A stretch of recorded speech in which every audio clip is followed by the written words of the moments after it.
बहुत सारी रिद्धियां और सिद्धियां मुझे मेरे स्थान पर स्थूल रूप में दिखाई पड़ रही हैं। कुछ रिद्धियों और सिद्धियों की भाषा तो समझ में आती है, लेकिन सूक्ष्म जगत की कुछ ऐसी शक्तियां जो मेरे स्थान पर स्थूल रूप में मुझे दिखाई पड़ रही हैं, उनकी भाषा बिल्कुल भी समझ में नहीं आती हैं। वो अचानक से आके मेरे सामने बैठ जाती हैं और खुसुर फुसुर करने लगती हैं। एक साधक जिन्होंने मुझे ये कमेंट किया है, एक इंसान जिसने सूक्ष्म जगत में एंट्री की, भले ही उसने मंत्र साधना का चुनाव किया हो या फिर ध्यान साधना का चुनाव किया हो, अगर साधक निस्वार्थ भाव से सूक्ष्म जगत में एंट्री करता है तो बहुत ही कम समय में हमारे शरीर से लेकर के इस पूरे ब्रह्मांड में जो अनंत असंख्य रूप में सूक्ष्म शक्तियां घूम रही हैं, वो हमें स्थूल रूप से खुली आंखों से दिखाई पड़ने लगती हैं। तो जब भी आपको कुछ सूक्ष्म शक्तियां दिखाई पड़ रही होती हैं, जो अक्सर आपके आजू बाजू आकर बैठ जाती हैं, खुसर फुसर करने लगती हैं, आपको उनकी भाषाएं बिल्कुल भी समझ में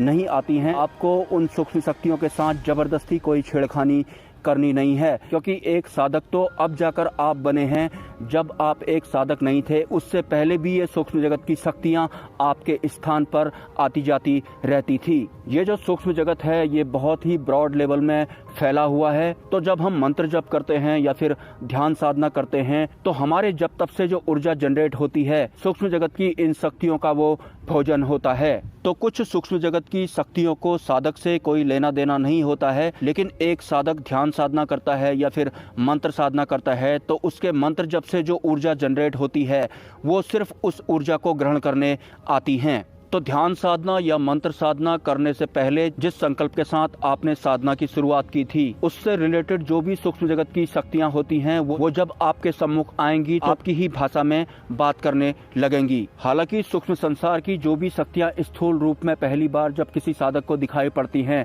तो वो इशारों में बात करती हैं, या फिर मैं ये कहना चाहूँ कि परावाणी में बात करती हैं। वो परालौकिक शक्तियाँ होती हैं तो उनकी भाषा भी परालौकिक होती है। और जो ये परावाणी होती है ये कोई मुंह से बोले जाने वाली भाषा नहीं होती है। एक्चुअल में हम इंसानों में ये जितनी भी भाषाएं बोली जाती हैं उन भाषाओं की शुरुआत परावाणी से होती है। तो परावाणी इस भौतिक संसार में बोले जाने वाली भाषाओं का सूक्ष्म केंद्र बिंदु है। तो दूसरे लोक की रिद्धियां सिद्धियां जब हमारी जप तप की ऊर्जा से हमारे लोक में आती हैं या फिर हमारे सम्मुख खड़ी होने लगती हैं, जैसे कि यक्ष, गंधर्व, किन्नर, कुबेर, नाग, अप्सरा, यक्षिणी, तो ऐसा नहीं है कि आप यक्षिणी को सिद्ध करने हेतु साधना कर रहे हैं तो यक्ष लोक से सिर्फ यक्षिणी ही आपके स्थान पर आएगी। यक्ष लोक में निवास करने वाली या फिर विचरण करने वाली जो अन्य शक्तियां होती हैं या फिर यक्ष लोक की जो अन्य सेविकाएं होती हैं, वो भी साथ साथ आपकी जप तप ऊर्जा से खींची चली आती हैं। जैसा कि मैंने अपने एक वीडियो में बताया था, सूक्ष्म संसार या फिर भगवान मंत्रों के अधीन काम करते हैं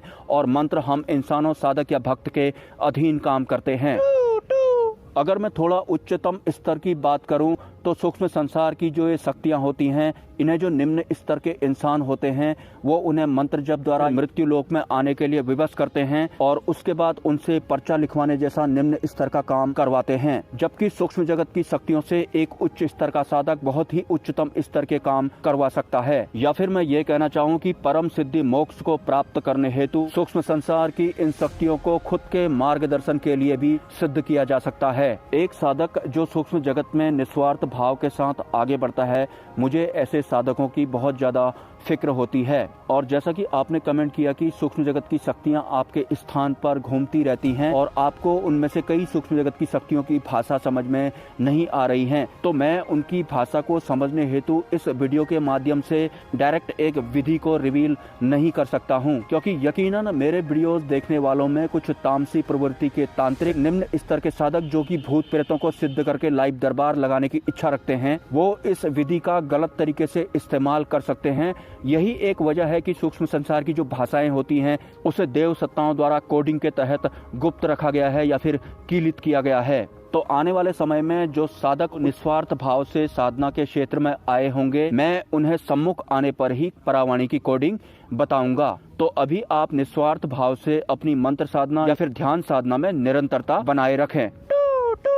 एक कमेंट मुझे और आया था कि मुझे सिर्फ सिद्धियों का ही मार्ग चुनना है, मुक्तियों का मार्ग नहीं चुनना है, यानी कि मुझे सिर्फ इस स्थूल जगत में रिद्धियों सिद्धियों से ही काम लेना है और अपनी खाऊं पीऊं ऐश करूं वाली मेंटालिटी पर कायम रहना है। एक्चुअल में जिस परम सिद्धि मोक्ष की बात मैं कर रहा हूँ वो सिद्धि इतनी बड़ी है कि जिन सिद्धियों को सिद्ध करने की बात आप कर रहे हैं वो सभी सिद्धियां भी परम सिद्धि मोक्ष को प्राप्त करना चाहती हैं, क्योंकि परम सिद्धि मोक्ष अगर किसी इंसान को प्राप्त हो जाती है तो यकीनन वो इस ब्रॉड लेवल में फैले हुए अनंत ब्रह्मांड, इसमें विचरण करने वाली सूक्ष्म जगत की शक्तियों का मूल सत्य जान जाता है। वो इन सभी देव सत्ताओं का मूल सत्य भी जान जाता है कि जो ये भगवान होते हैं ये काम कैसे करते हैं, इनकी शुरुआत कैसे हुई थी, ये अपने लोकों में रहते कैसे हैं, क्या ये हम इंसानों की तरह ही खाना पीना खाते हैं, एक्चुअल में इस पूरे ब्रह्मांड का परम सत्य क्या है, वो सब मोक्ष प्राप्ति के बाद एक इंसान को प्राप्त हो जाता है।